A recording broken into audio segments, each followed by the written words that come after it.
Ini dia format serta panduan cara mengisi surat lamaran untuk kamu yang ingin melamar formasi penjaga tahanan untuk lulusan SMA, CPNS, Kejaksaan. Jangan sampai ada yang salah ya.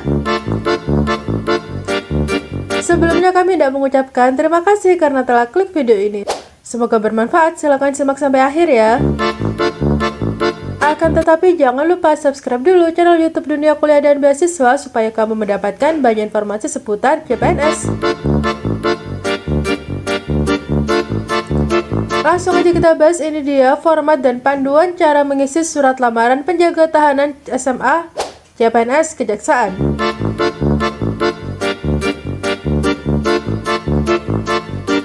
Berikut ini adalah format surat lamaran. Surat lamaran ditujukan kepada Jaksa Agung Republik Indonesia.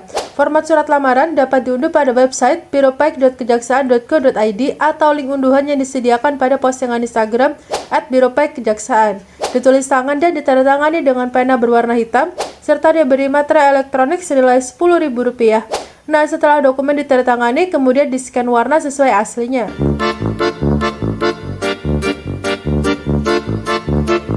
Nah, kali ini kita akan membuat surat lamaran yang akan kita tujukan untuk melamar CPNS di Kejaksaan dengan formasi yang kita lamar adalah penjaga tahanan. Langsung aja kita sediakan kertas HVS-nya karena surat lamarannya wajib ditulis tangan dengan pena hitam. Oke, di pojok kanan atas kita siapkan ini ya, di pojok kanan atas. Kita tulis kabupaten dan tanggal, kabupaten, tanggal surat lamaran ini dibuat. Nah, tanggal surat lamaran ini bisa saja berbeda dengan tanggal saat diupload. Namun pastikan ya bahwa tanggal surat lamaran masih berada dalam periode pendaftaran. Oke, mari kita tulis Surakarta 28 Agustus 2024. Kemudian kita ke kiri. Nulisnya di bawah ini barisnya jangan sama, kita tulis YTH yang terhormat. YTH Jaksa Agung. Yang terhormat Jaksa Agung selaku pejabat pembina kepegawaian di Jakarta. Tulisannya sesuai format ya. Oke, ke bawahnya lagi, dengan hormat, koma, saya yang bertanda tangan di bawah ini. Titik 2, nama, titik 2, agak jauh ya tulisan titik 2-nya. Nama, diisi dengan nama lengkap, nggak ada singkatan, nggak ada titel atau gelar. Nah, apabila ada perbedaan antara nama lengkap di KTP dan ijazah, maka keduanya bisa ditulis dengan format nama dalam kurung sesuai KTP atau nama dalam kurung sesuai ijazah. Jadi disesuaikan mau pakai yang KTP atau ijazah. Oke, kita lanjut. Nama Ratna Damayanti tanpa titel atau gelar ya. Oke, selanjutnya tempat, tanggal lahir. Titik 2, Surakarta 16 September 1995. Oke, lanjut, jenis kelamin perempuan. Oke, kita lanjut pendidikan SMA ya, pendidikan terakhir SMA. Jadi apabila kamu lulusan S1 tapi pengen ngelamar penjaga tahanan yang formasinya untuk anak SMA, maka kamu tetap nulisnya SMA ya, karena yang dilampirkan adalah ijazah SMA. Kemudian jabatan yang dilamar, penjaga tahanan. Kemudian alamat KTP, Jalan Arjuna 01 RT 01 RT 03. Ditulis lengkap ya. Kelurahan Lawean, Kecamatan Pajang. Kalau nggak cukup bisa ditulis di bawahnya. Kota Surakarta. Alamat domisili. Apabila alamat domisilinya sama, maka tetap ditulis ulang. Jalan Arjuna 01 RT 01 RT 03, Kelurahan Lawean, Kecamatan Pajang, Kota Surakarta. Nah, selanjutnya nomor telepon. Ditulis nomor telepon yang masih aktif, diusahakan yang ada nomor WA-nya ya. 085 645 840 840. Oke, baru masuk ke paragraf selanjutnya. Dengan ini menyampaikan surat lamaran agar dapat mengikuti seleksi penerimaan calon pegawai negeri sipil di Kejaksaan RI tahun anggaran 2024. Sebagai bahan pertimbangan, berikut disampaikan hal-hal sebagai berikut. Titik 2. 1. kartu tanda penduduk atau KTP, atau surat keterangan telah melakukan rekaman kependudukan. Kemudian nomor 2 adalah pas foto terbaru. Pas foto, kita tulis pas foto aja gak apa-apa. Tapi pastikan ini adalah pas foto terbaru dengan menggunakan kemeja berwarna putih dengan latar belakang warna merah. Kemudian yang ketiga adalah surat pernyataan. Surat pernyataan. Nah, surat pernyataan ini ada di anak lampiran keempat Peraturan Badan Kepegawaian Negara Nomor 14 Tahun 2018 tentang petunjuk teknis pengadaan PNS. Kemudian nomor 4 adalah surat pernyataan diri. Beda ya antara surat pernyataan dan surat pernyataan diri. Oke, nomor 5, ijazah atau STTB. Nah, kita menggunakan ijazah karena punyanya ijazah ya. Kemudian nomor 6 adalah transkrip nilai akademik atau daftar nilai atau SKHUN. Kita bisa menggunakan SKHUN. Surat keterangan hasil ujian nasional. Oke, selanjutnya nomor 7, sertifikat kemahiran berbahasa asing.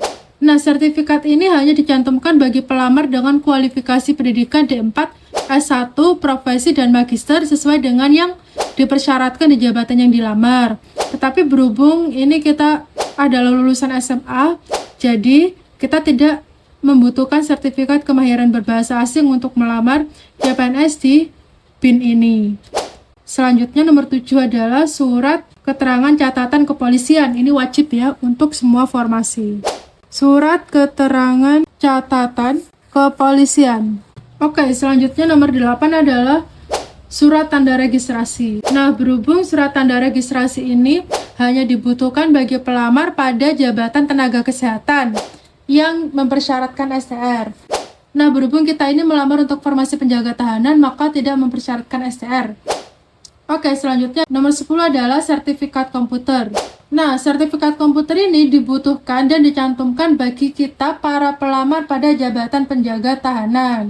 Oke, mari kita tulis 8, sertifikat komputer. Oke, selanjutnya adalah sertifikat bela diri atau surat pengalaman kerja pada satuan pengamanan. Nah, dokumen ini hanya dicantumkan bagi pelamar pada jabatan penjaga tahanan. Berhubung saya melamar untuk formasi jabatan penjaga tahanan, maka kita tambahkan di nomor 8 adalah sertifikat bela diri. Sertifikat bela diri. Oke, selanjutnya adalah surat keterangan dokter tentang tinggi atau berat badan dan BMI. Ini wajib ya, semua formasi harus menggunakan ini. Surat keterangan dokter tentang tinggi atau berat badan dan BMI. Nah, selanjutnya adalah surat keterangan belum pernah menikah. Nah, surat keterangan belum pernah menikah ini hanya dicantumkan bagi pelamar pada jabatan jaksa ahli pertama. Jadi untuk kita yang melamar penjaga tahanan tidak perlu melampirkan nomor 13 ini. Kemudian nomor 14, surat keterangan disabilitas. Nah, surat keterangan disabilitas ini hanya dicantumkan bagi pelamar pada jenis kebutuhan khusus disabilitas. Berhubung tidak disabilitas, maka tidak perlu menulis nomor 14 ini. Dan yang terakhir, nomor 15, akta kelahiran atau surat keterangan lahir dan surat keterangan keturunan Papua atau Papua Barat. Nah, nomor 15 ini hanya yang dicantumkan bagi pelamar pada kebutuhan khusus putra atau putri Papua. Oke, jadi dokumennya udah lengkap, ada 10 dokumen yang harus disiapkan oleh kita yang melamar formasi penjaga tahanan. Oke, baru kita masuk ke penutup, paragraf penutup, yaitu adapun seluruh data dan dokumen yang saya berikan adalah benar. Apabila di kemudian hari ditemukan data yang tidak benar atau selama proses seleksi terdapat keterangan yang berubah dan mengakibatkan tidak terpenuhinya persyaratan yang ditentukan, maka saya menerima keputusan panitia untuk membatalkan keikutsertaan atau kelulusan saya pada seleksi CPNS Kejaksaan RI tahun anggaran 2024. Yay, atas perhatiannya diucapkan terima kasih. Yay, selesai. Baru diakhiri. Hormat saya di pojok kanan bawah. Hormat saya, koma. Nah, ini nanti dikasih materai ya. Ini materai. Baru ditulisin nama lengkap sesuai KTP tanpa titel. Ratna Damayanti. Jangan lupa tanda tangan ya. Oke, itulah dia cara membuat surat lamaran untuk kamu yang ingin melamar formasi penjaga tahanan di Kejaksaan RI. Semoga berhasil. Nah, itulah dia panduan mengisi surat lamaran penjaga tahanan SMA CPNS Kejaksaan. Semoga berhasil. Terima kasih sudah menyimak, semoga harimu menyenangkan.